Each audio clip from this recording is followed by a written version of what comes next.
Hi everyone, Aaron here for Zolotech, and we have exciting news about iOS 19. We'll talk about iPhone 17 Air, iPhone 17 Pro, iPhone SE, and even a little bit about the TikTok ban. This is your weekly Apple News update for the week of January 20th, 2025. Now, digital driver's licenses are available in some states, but it soon could be coming to the UK. There's apparently an announcement for this in the UK this coming week, and it could be coming to iPhone later this year. There's no specific timeline given for this, but it looks like something they could add, and local states and local governments have to work with Apple to get this implemented. So hopefully we'll see that added more and more, and it's just a convenient way to use this unless you have to hand it to someone. So either way, it's a nice way to just show your ID without handing your ID to them. So maybe we'll see that in other countries and states very soon. Tim Cook this week gave a rare look into part of his life in an interview on the Table Matters podcast. That's available in the podcast app and elsewhere, but Table Matters with Jesse and Lenny Ware. You can listen to it now. It's about 47 minutes long, and Tim Cook talked about how retirement won't just be sitting around doing nothing, and instead he'll have to do something to keep himself busy. He also talked about making jam from the fruit picked at Apple Park and much more. It's definitely worth listening to if you're interested though, and I'll link it in the description. Now, TikTok went away for a few hours in the United States. They actually turned off the service altogether, and if you had the app installed, if you went into it, you actually got a notice. Later on, they brought it back. However, it looks like the app is still not available in the store. By the time you're watching this video, that could completely change though, and if we go to the TikTok app, search for it, you'll see it talks about how ByteDance apps are not available in the country or region you're in. So Apple actually has a statement about this based on the local ban, or the national ban rather, and what was actually removed. Marvel Snap is an odd one, but these are not in the current App Store. Maybe they'll come back by the time you're watching this video, but either way, they're not even in the test flight app either. They removed them out of there, and according to the incoming administration, they're going to postpone the ban for 90 days and allow for more information, maybe transition into a USA company or something else. So we'll have to wait and see what comes of this, but let me know what you think in the comments below, but please be civil as some people are very opinionated about this. Also, by the time you're watching this, it's Inauguration Day in the USA, and Tim Cook will actually be at the inauguration, according to Bloomberg. So he'll be there along with many other people. However, we're not exactly sure where it will be held. And again, by the time you're watching this, it could have already taken place. Now, if you've been using an Apple Card in the Apple Wallet, there's been a company called Goldman Sachs that's been the backing financial institution since its inception. It looks like they want to get out of the deal with Apple. We've heard this for some time, and they could be replaced by Barclays or Synchrony or another financial institution. It seemingly isn't that profitable for Goldman Sachs, and they want to back out of it altogether. So we could see that change. I'm not sure that will affect anyone using an Apple Card. Maybe we'll see better deals, or maybe something else will change, but we can expect that sometime this year, it looks like. TSMC recently started producing Apple Watch Series 9 chips in the USA in the new Arizona plant. Soon they'll start producing A16 Bionic chips, according to Nikkei Asia. While they're not manufacturing the latest chipsets there just yet, they're ramping up things that are still used in many different products. So they'll start producing those, and maybe one day we'll have newer chipsets made there, and that sort of just diversifies their chip production throughout the world. Powerbeats Pro 2 are expected soon, as they were recently spotted in a regulatory database found by 91 Mobiles, and we're seeing more announcements about them. We know they're coming this year, according to Beats, and they're expected to have heart rate sensors built into the earbuds. So we should see those any day now. It could be by the time you're watching this video or sometime this week. Also, if you're someone in the United States or around the world and you want to help out those that were affected by the LA wildfires, you can actually do that in the Music app, and you also have the option to do that in the App Store. So if you go back to your apps here, give it a second to load, you'll see Southern California wildfire relief. So for those that don't actually have the money to maybe buy a new house or build it, you can donate directly through here if you want to do that with Apple Pay, from $5 to $200. Now, just a quick note about this week as we have Samsung Unpacked. I'll actually be there for the first time this year to check out the new S25 Ultra and whatever else they have. So this week, as far as releases and things, could be a little bit different, but I do plan to get the regular content out as well. But just wanted to make sure you were updated about that. If you see a little bit of a delay or some different content, that's the reason. And I'll be comparing this with other devices, or the S25. This is the S24. So as soon as I can get my hands on one, of course, I'll share that with you. Now, the Redesign Mail app that we've had for a little time on iOS is now coming to the Mac, according to Mark Gurman. That should be in the coming weeks with a future update, and while I don't typically use the categories, I generally turn it off to the list view.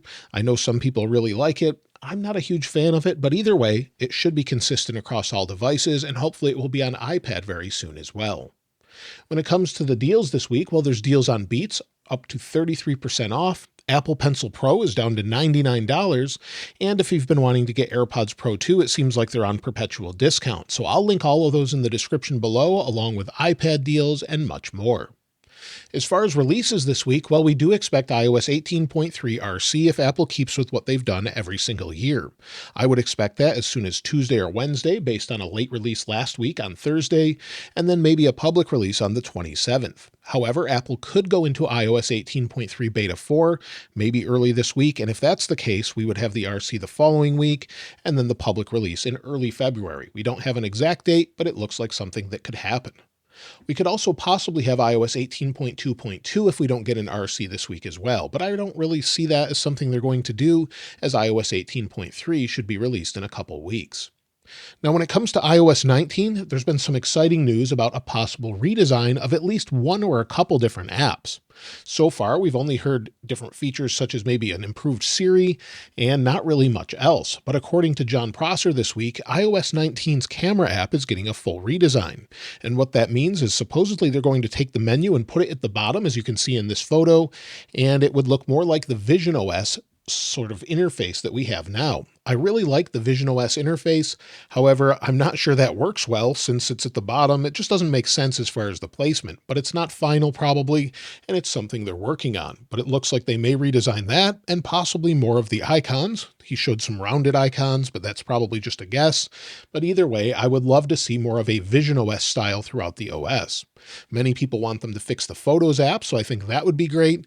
And we could get a huge redesign throughout, maybe Mail and everything else, to make the overall new interface consistent. This isn't guaranteed. We've heard this for years, but iOS definitely needs some sort of refresh, as we haven't seen that for years. But at least this year, I personally would welcome some stability.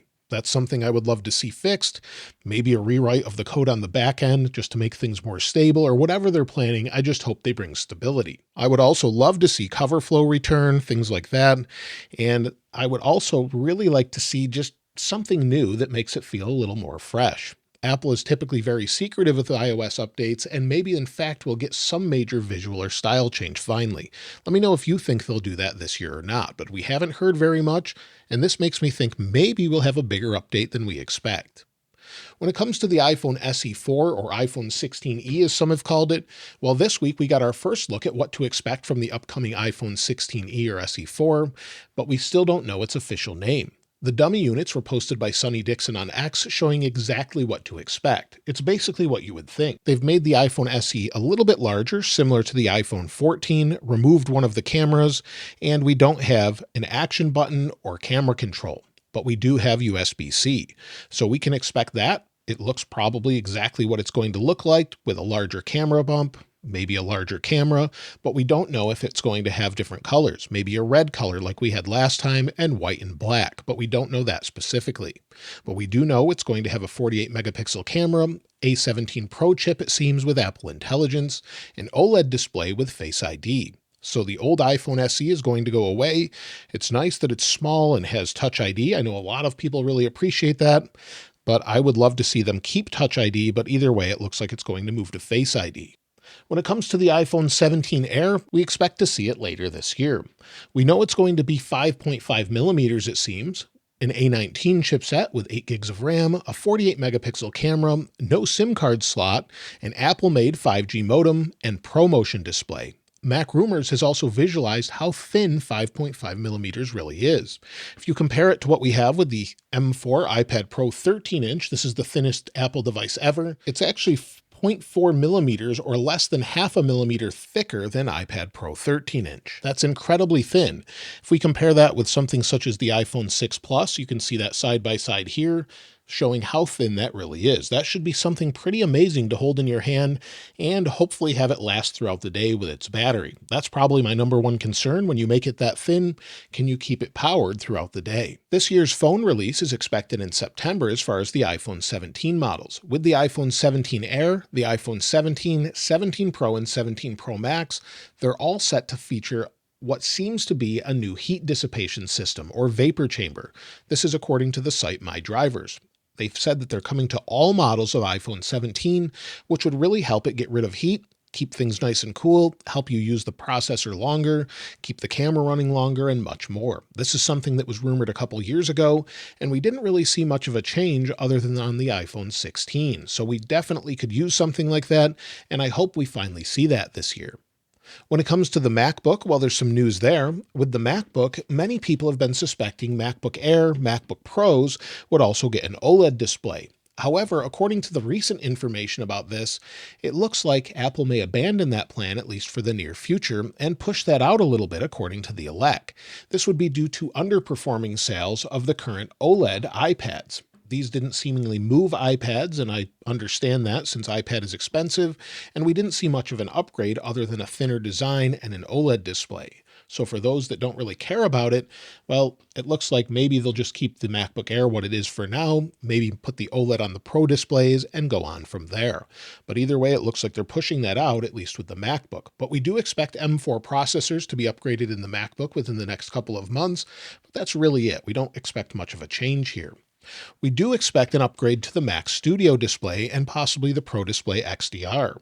This is actually something we've been waiting for some time. They currently run at 60 Hz, and that isn't an issue when editing video, but the price and what's available today, it seems like it's really warranting an upgrade to at least 90 Hz. An anonymous listener of the Upgrade podcast had claimed that Apple is actually working on tech for a 90 Hz display. We haven't heard much more than that, but it seems to make sense. 90 Hz, 120 Hz makes sense for those expensive displays. Now we're hearing many rumors about an upcoming device called the HomePad, or basically a HomePod with a display on it. We don't have the actual name, but it looks like this is something that's coming soon, but may have been pushed toward the end of the year. DigiTimes this week has said that the supply chain is ramping up to build the device with an LCD and backlight sourced, and this kind of lines up with a later 2025 launch instead of earlier this year. This would be a device to control different things around your house, maybe place FaceTime calls, possibly have upgraded versions that follow you around while on a FaceTime call, and maybe something we don't expect. But this looks like something that could be coming later this year instead of earlier this year. And so that's everything with the Apple news this week. Hopefully we'll hear more about iOS 19, maybe some redesign information. We haven't heard anything yet from Mark Gurman and some others, so hopefully they'll sort of leak a few things or let us know if some of this information is correct, and we'll see those updates in June for the first time at WWDC.